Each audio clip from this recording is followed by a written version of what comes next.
Hey, what up guys, it's Dragon Ball for Life here today and I'm back with another video. Now today's video we're going to be talking about how to beat characters with invincibility. Now I was talking about in my last video on how to beat characters with immortality, and I did mention invincibility because there's a lot of misinformation or misunderstanding about what immortality is and the discrepancy between that and invincibility, and there's quite a bit of there is some similarities to them, but there is a couple of differences.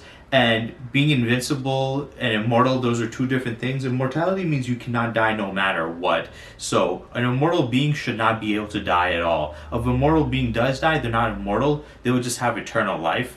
And some people say, well, an invincible being is somebody who can't take damage so they don't die. But that is different. You can still die through different circumstances or still, be taken out. And that's why I'm making this video, to talk about on how to kill characters or beat characters with invincibility. Now, before I get into this, I do want to say, I know in a couple of my videos, I've had some weird buzzing sound in the background. And I was wondering what it was. I do have my laptop usually here while I'm recording, because I finished recording my, for my second channel, my music channel, where I react to music videos and stuff. And I need that for obviously reactions, and sometimes I do it for this channel too, like I did for Set the Programmers videos and stuff. And I usually leave it in here, and I was wondering what that noise was, but I realized that it was my computer giving off that noise, so sorry for that. Some of my videos having that weird noise. I was just so confused why. It was baffling to me, but I got that fixed. I put it away, so you guys shouldn't be hearing any weird buzzing. Also, I want to say a big thank you to all of you guys. I know I already mentioned it when I hit the 100 subscriber mark on this channel, but when I hit that, my subscribers went up pretty well, because I'm at 111 right now, and it's been going up pretty decently well. For a while I was stuck at 95, and it was kind of stagnant. It didn't move up that much, but ever since I got to 100, I've been going up pretty well on this channel, so I'm very thankful for that and thankful for you guys. So yeah, let's get into this. How do you beat somebody with invincibility? Now, unlike immortality, there's only one type of invincibility. It basically means you cannot take any damage. This is physical, energy, or even magical damage. Nothing can harm this person physically, but there are still ways to beat a character that's invincible, and I'm going to go through a couple of the steps that you can take to beat them, and a little bit of the science of being invincible. Now, it is obviously not very realistic to be invincible, because our body, some parts of our body, like our cells, die off and decay and stuff. So to be invincible, technically your skin will still die off and fall off if it goes through an aging process, so it can be really invincible, but that's not the point. Let's get into how to beat somebody who's invincible. Now, I did mention in that video a little bit, I mentioned how they will still die from disease and stuff like that, or in old age. So old age is one of those, but some people might say, well, how are you going to beat somebody with old age? Or you're just going to wait out until they die? But we have characters that can, accelerate somebody's age. So you can accelerate an invincible person's age, and their body shuts down and they die. Their body will still be invincible, but the electrical signals, the chemicals inside them will just cease to work and they'll die. Another way is to give them a disease, and disease can be traveled through airborne pathogens, and they can still die from that. Though you would assume that if they're invincible, they will have a stronger immune system. Maybe some might say, well, what if they have an invincible immune system like them? Okay, then that might be a little bit harder, but then you can also take them out with poisons and stuff. And the best case that I've seen for this was Kilgrave from Spider-Man. And in the Spider-Man games especially, Kilgrave is basically, his body's indestructible, but he has been taken down by, gases that have knocked him out, and also more toxic gases can, kill him. Now, obviously not the ones that liquefy your insides, because you can't really liquefy somebody who is, invincible, but you can use certain types of gases that can kill you in different ways, like shutting off the oxygen to your brain, or shutting off chemical receptors inside your body. Those are different ways they can kill you. So you have poisons that you can use to murder somebody, or you could, like I said, give them some type of airborne disease that can work on them, or accelerate their aging with time abilities that you can accelerate people's aging with that. So those are some more, weird or unconventional ways. There's also other ways of their depends of their a regular invincible character. Like they just have invincibility. That's it. You can literally, like I said, for immortality, you can throw them into the sun. You can throw them in deep space. They can be frozen and stuff. You can just imprison them. Now there's stronger characters because there's characters like Sonic who at least in his super form, he's invincible, but that's for a certain amount of time.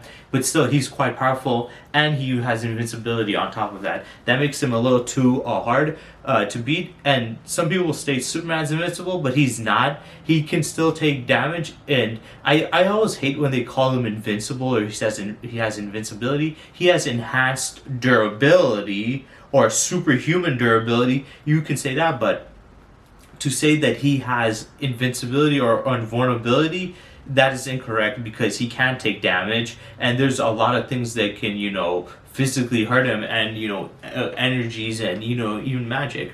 But yeah, those ways don't really count. Another way to hurt somebody like that is to have reality warping. So you can make them go from invincible to soft as paper, because with reality warping you can turn anything into whatever you want. So you can turn them into jelly or whatever, and that bypasses that, but that's still an extreme power. And we want a power set that's a little bit lower but still just as powerful. Is I think there's I forgot what it's called, but I think it's like transmuting or transmutation, where basically you can turn certain type of matter into other forms of matter, and you don't need to really reality warp with that. You can just matter manipulation. So you can do that to him and turn him from character from being an invincible character to losing their invincibility altogether. But still, that is a high-end level of power to have to beat somebody like that. And I want to make the series specifically on finding the weakest possible or easiest possible outcome to beat them without going to the most extreme ends,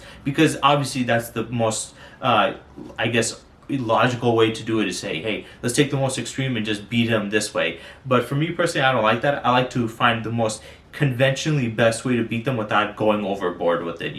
So those are some other ways you can beat them. Another really great way is to suffocate them, because even though they might be invincible, they'll still need to breathe. People assume that breathing is about your lungs not contracting or expanding or whatever, but that's not the point.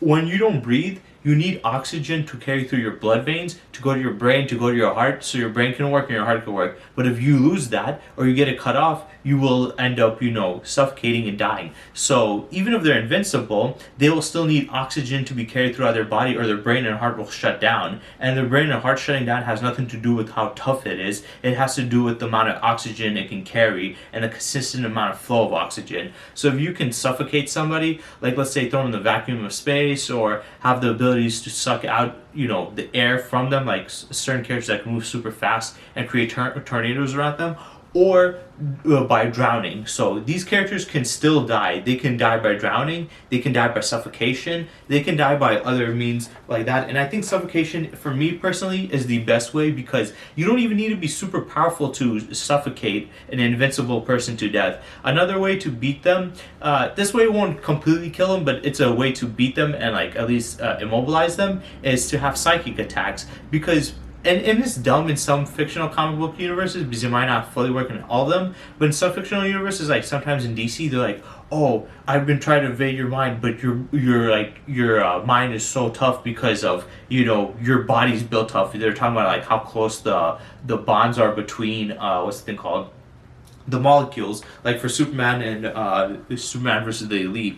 But that doesn't make sense at all, because psychic attacks have literally nothing to do about the physical or the durability of a character. So it doesn't matter how tough the opponent's brain is, that it can take a bullet or a laser. That doesn't stop a psychic attack. So I always thought that was dumb, but that's once in a while type of situational argument that they use. But in reality, most of the times, or not in reality because it's fictional stuff, but most of the times that isn't the case. What really is the case is that psychic attacks work on them. So if you're invulnerable or invincible, you will still be, you can still get psychically attacked, so they can mentally mess them up. You can't kill them, but you can at least, immobilize them and make them either go insane, make them in a vegetative state, or even mind control them, or manipulate their mind to the point where they start attacking their own.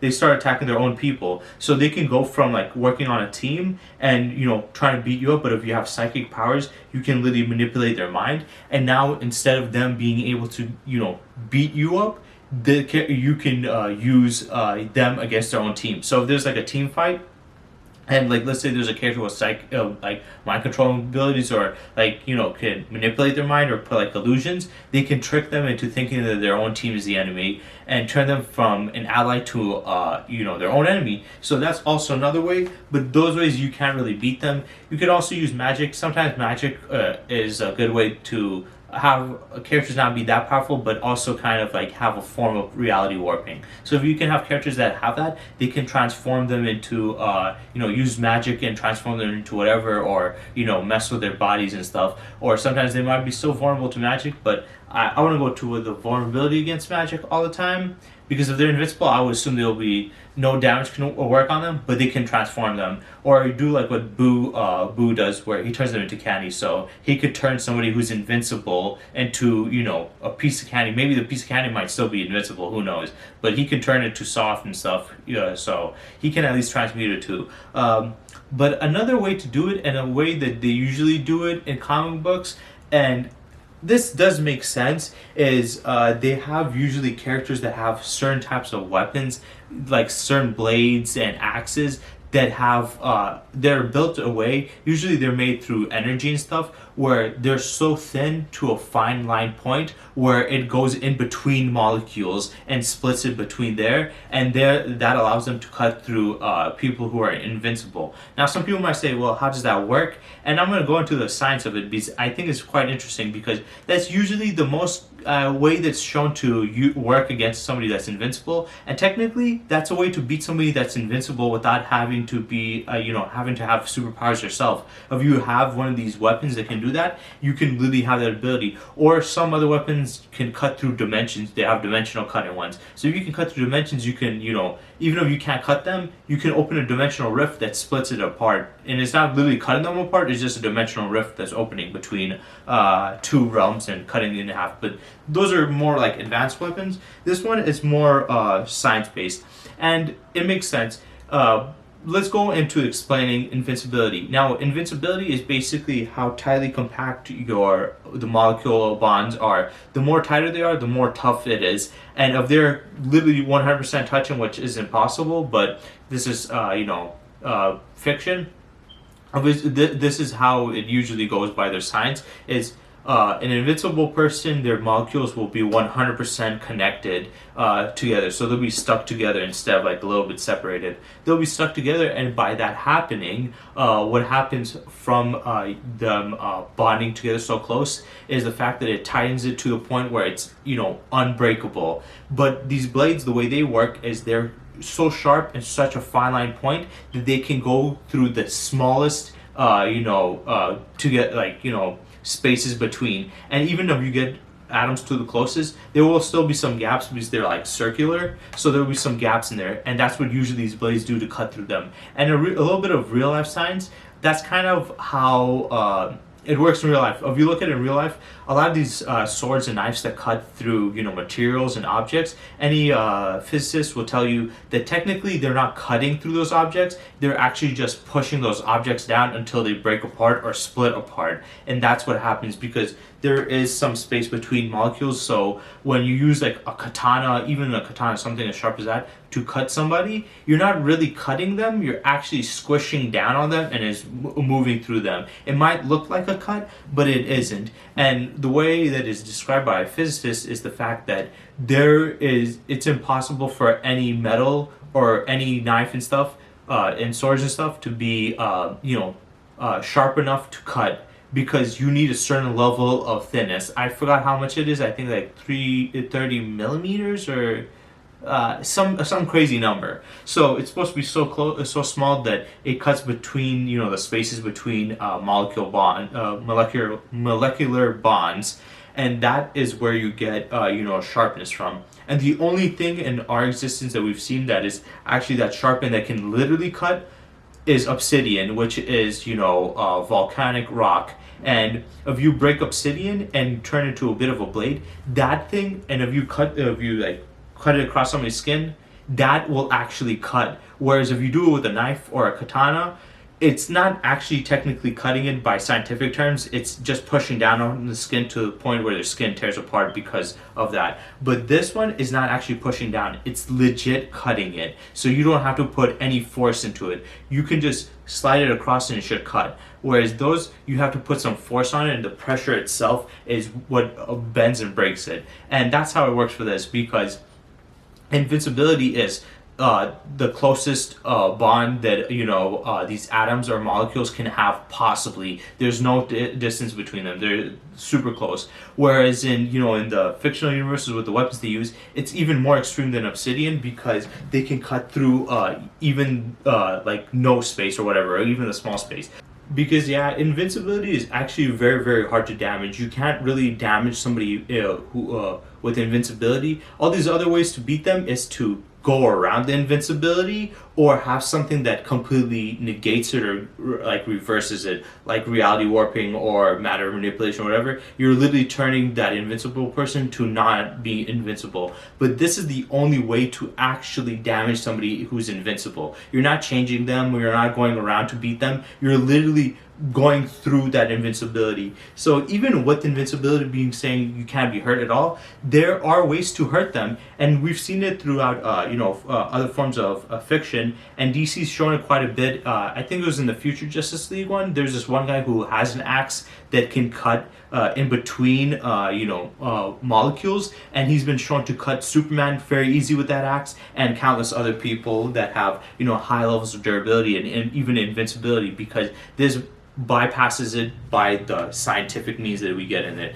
So that's the only way to really damage them. But like I said, in fiction and Marvel and DC and stuff, we do have characters that are invincible, but usually they use that to beat them or hurt them in that case. So if you can get like a weapon that either is so sharp that it's either magically, it was made like magical metal, that it's so sharp that it can cut between molecular bonds, or you have like some super tech sword that uses energy that can go to the thinnest point where it can cut in between bonds, you can technically damage people who have invincibility. So technically, invincibility, it basically protects you from all physical damages, except for this one, because this one kind of has a little science that bypasses and contradicts it, and kind of makes invincibility technically not really invincible, because that means that you can still get hurt physically. It's just this is the only way to do it. So if there's ever a character that's invincible,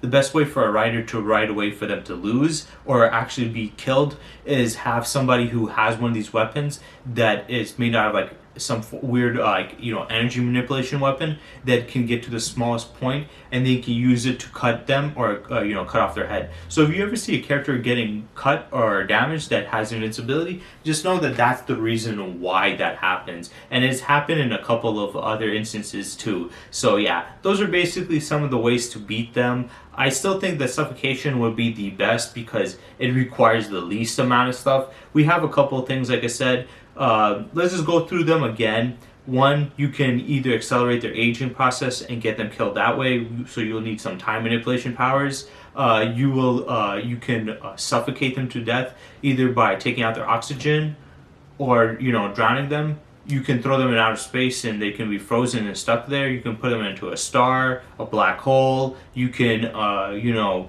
just imprison them or trap them. You can you can also give them a disease. You can poison them. You can warp reality and warp them into whatever you want. You can have also matter manipulation and change them to whatever you want. And then the way where you can actually seriously damage them is have a weapon that can actually cut between atoms itself. So if you have a sword or an axe, you can chop in between that and kill them, or even use psychic attacks to turn them against their own people, or completely turn them into a vegetative state. So there's definitely other ways, but I think that it's very, very kind of hard and, like I said, complex.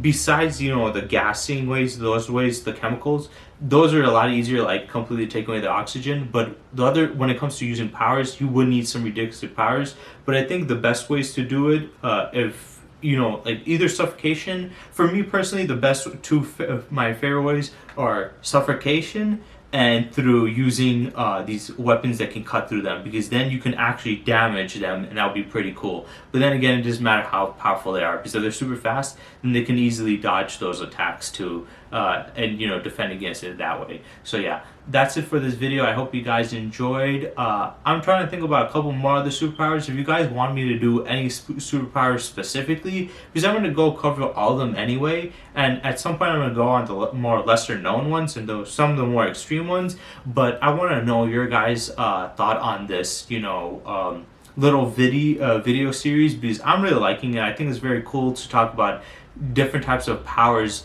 and how powerful they are, and how to, you know, different types of them and how to beat them and stuff. And I just want to know what you guys think about my methods on how to beat these guys, because, you know, a lot of times we've seen fiction characters have certain superpowers which are really OP. It's like, how do you beat somebody that's that powerful? Well, there are ways, especially usually through having your own powers of your own, but it's just still, you know, difficult. But I think there's definitely ways to beat even some of the most powerful beings with the most powerful abilities. So yeah, I hope you guys enjoyed, and stay tuned for next time.